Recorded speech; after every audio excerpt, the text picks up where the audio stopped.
about the Swan Ganz catheter. The Swan Ganz catheter will be in your most hemodynamically unstable patients and your postoperative surgical patients. It has 3 lumens. One will be your CVP port, one will be your pulmonary artery waveform, an infusion port. It will also have a core body temperature port, and it will have your mechanism for wedging your syringe port.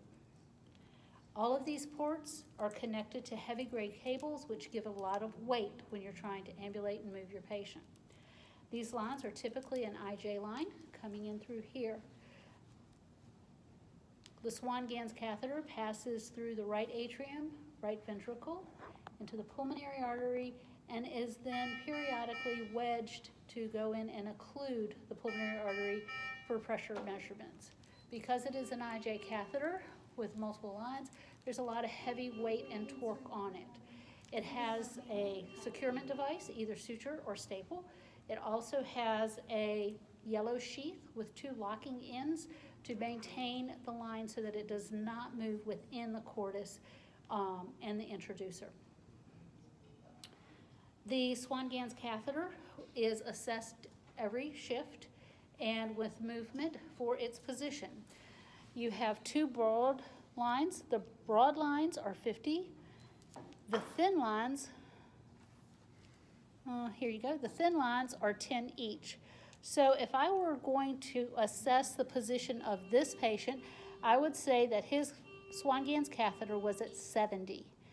It is important for us to get this assessment done with mobility and return because the line can migrate on its own. Migration is most risky because of the dysrhythmias and arrhythmias that it can cause. So if you look at my waveform here, this first waveform is your CVP port. I'm going backwards, hang on a minute. Yeah, this first port is your CVP port. This is the tip of the catheter in the right atrium. The second waveform is the tip of the catheter in the right ventricle. This is a high risk time because it can create PVCs and other arrhythmias. Your nurse cannot advance this catheter, but she can pull back. So if she sees a ventricular waveform like this after placement, or a permanent waveform like this, which is a wedge waveform, she's going to pull the catheter back until it reaches the pulmonary artery waveform, which has a dicrotic notch in it, or the CVP waveform, which is in the atrium. Because she's pulling it back through with the sheath coverage, the physician can later reposition it in the proper placement for getting your PA readings and your wedge pressures. This patient will have the monitor portable to be utilized while walking. So your nurse will be monitoring these waveforms as you ambulate in the room so that you can assess whether or not you need to pause and move forward and that there's any displacement.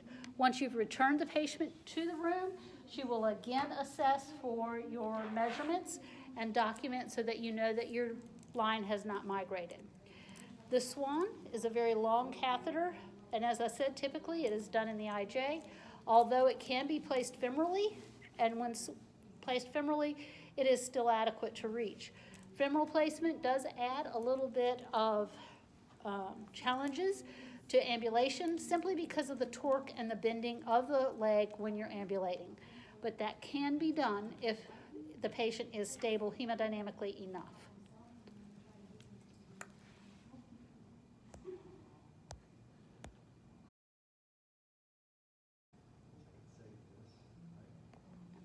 Yep. Another important item to be aware of, when you're getting ready to ambulate your patient, your syringe that allows for you to inflate the balloon for wedge pressures needs to be in this position.